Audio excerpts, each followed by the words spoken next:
It was a quiet night in August 2013 when a man named Brandon Lawson, a 26-year-old father of three from Texas, dialed 911. At first, the call sounded normal, but within seconds, something felt wrong, Brandon told the dispatcher. He had run out of gas on a dark highway outside the town of Bronte. His voice was shaky.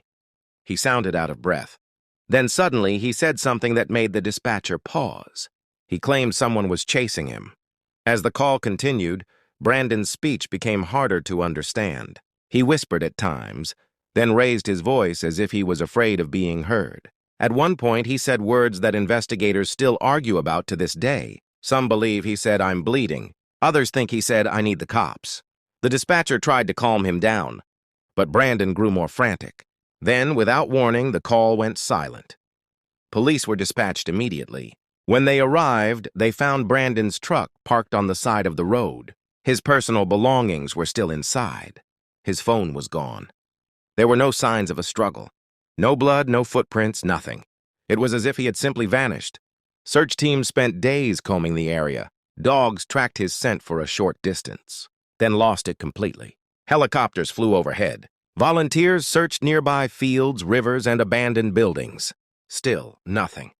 But here's where the case becomes truly disturbing. Brandon's phone continued to ping cell towers after he disappeared. The pings showed movement, miles away from where his truck was found.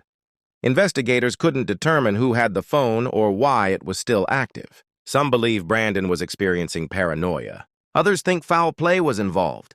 A few even believe he stumbled upon something he wasn't supposed to see. Years passed with no answers. Then, in 2022, human remains were discovered less than a mile from where Brandon's truck had been found. DNA later confirmed they belonged to him. But even with this discovery, the biggest question remains unanswered. Who or what was Brandon running from that night?